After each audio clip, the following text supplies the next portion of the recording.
كفى وسلام على عباده الذين اصطفى أما بعد.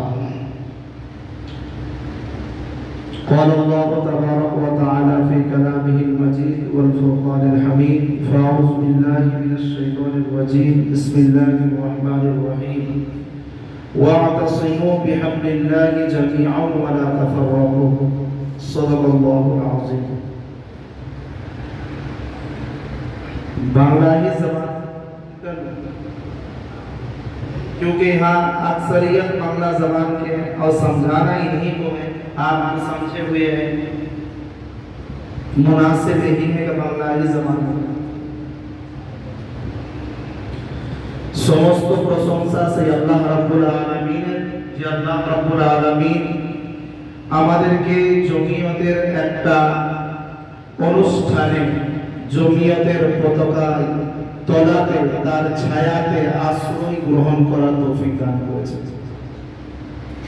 দেখেন, আমরা কতক্ষণ পর্যন্ত শুনলাম জমিয়তের বিষয়ে, জমিয়তের কি অবদান আছে সেই অবদানটুকু আমরা শুনলাম, উর্দু ভাষায় আমরা শুনেছি। এক কথাই বলা যায় এই ভারতবর্ষের মুসলমানদের মেরুদণ্ড হচ্ছে জমিয়তে উলামায়ে হিন্দ। জমিয়ত শুধুমাত্র মুসলমানদেরই নয়।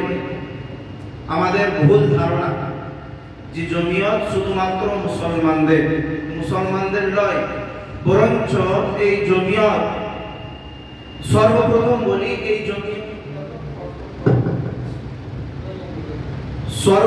বলি এই জমিয়তের সংগঠন কখন অনুষ্ঠিত হয়েছে, গঠন করা হয়েছে। এই দেশ স্বাধীন করা হয় 1947 সালে। তার 19 বছর পূর্বে, 21 বছর পূর্বে 1919 সালে, অর্থাৎ দেশ স্বাধীন করার 20 বছর পূর্বে,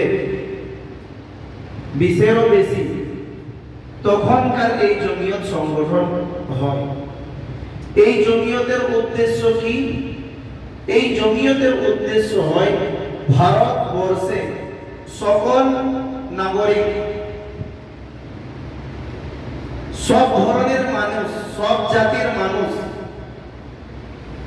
চাহে হিন্দু হোক, চাহে মুসলমান হোক, চাহে জৈন হোক, চাহে খ্রিস্টান হোক, যেই ধরনের যেই কাস্টের মানুষ হোক না কেন, ভারতবর্ষে প্রত্যেকটা মানুষ যেন সঠিকভাবে নিজের ধর্মকে পালন করে চলতে পারে, এই জন্য জমিয়তের সংগঠন বানানো হয়। আর এই দেশকে স্বাধীন করার জন্য যতটা জমিয়তে উলামায়ে হিন্দের অবদান আছে, এতটা অবদান কোন সংগঠন বা কোন মানুষের এতটা অবদান নাই।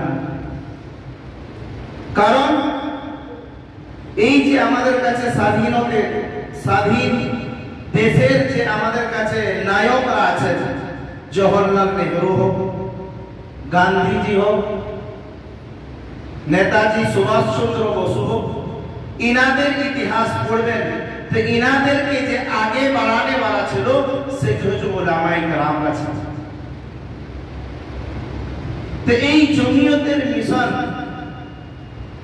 তখন থেকে এই পর্যন্ত আজ পর্যন্ত একই রকম ভাবে এক চুল পরিমাণ নিজের মিশনে, নিজের টার্গেটে, নিজের মাকসাদে এক চুল পরিমাণ এইদিকে ওইদিকে হয়। জমিয়ত সব জিনিস পছন্দ করে নিতে পারে।